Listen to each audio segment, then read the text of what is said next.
वासुदेवं सुतं देवं पंचचाणूरमर्दनं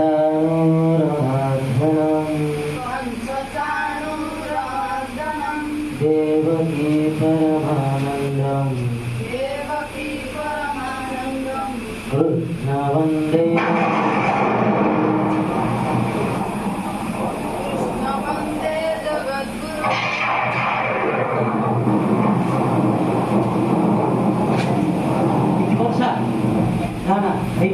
एमती वर्षा चाष भांगिव गले जलसते चाष सब नष्ट हो ना ना एभली हम ना ध्यान मत किसी गोटे करने पड़ो हाँ हाँ मत शीघ्र चाष जमी जावा पड़ो से बिलरे बिलरे बहुत मटी पका पड़ो बहुत अधिक अधिक मटी पका पड़ो मत शीघ्र जावा पड़ो आरुणी आरुणी आमको शीघ्र बिल जावा पड़ो चाष जमी भिड़ अधिक अधिक मजबूत करा पड़ो जनसंख्या बंचाइबा पड़ो आज्ञा बोले आपण चिंता मुक्त आश्रम विश्राम नियंतु आम आप कथानुसार जमीन हिड़ को संपूर्ण कर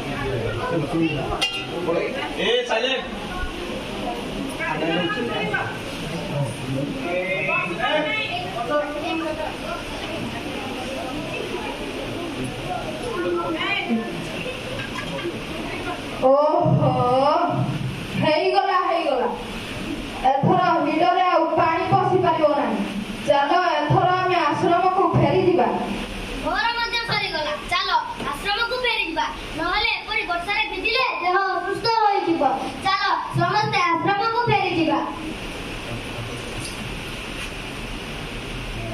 आरुणी तुम्हारे हिड कार्य पर्यंत भी संपूर्ण होई नहीं तमे माने जाओ मो हिड़ कार्य पर्यंत मत संपूर्ण है नहीं जलस्रोत चालू अछि ए जलस्रोत को मत काई फेरी चलो चलो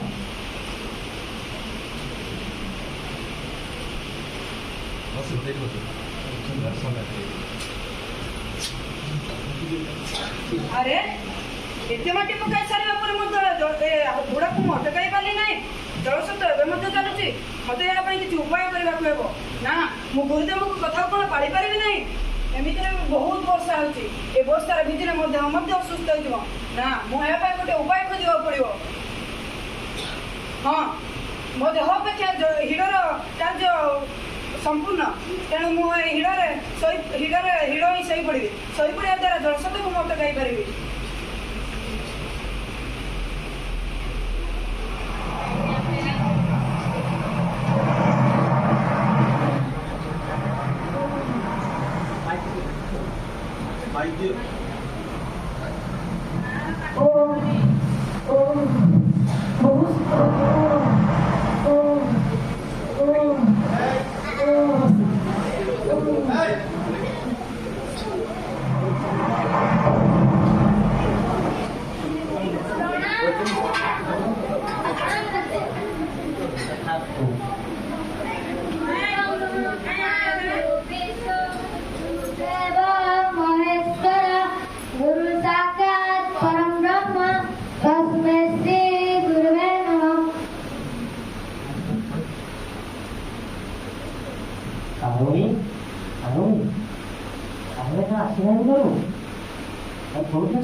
गुरुदेव आरुणी करा हिड कार्य संपूर्ण होइथिला आरुणी हमको कहले तमे चलो मु हिड कार्य संपूर्ण करिके आश्रम को फेरीबी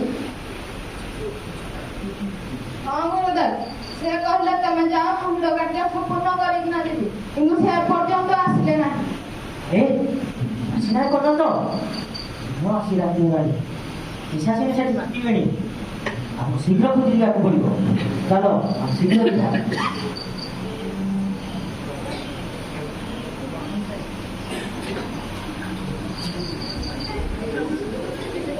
ଆରୁଣୀ ଆରୁଣୀ ତମେ କେଉଁଠି ଅଛ ଆରୁଣୀ?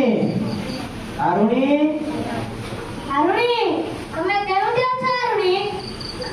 ଆରୁଣୀ ଆରୁଣୀ ତମେ କେଉଁଠି ଅଛ ଆରୁଣୀ? ଆରୁଣୀ ତମେ କେଉଁଠି ଅଛ ଆରୁଣୀ? ଆରୁଣୀ ତମେ କେଉଁଠି ଅଛ ଆରୁଣୀ? ସଖା ଆରୁଣୀ ତମେ କେଉଁଠି ଅଛ ଆରୁଣୀ?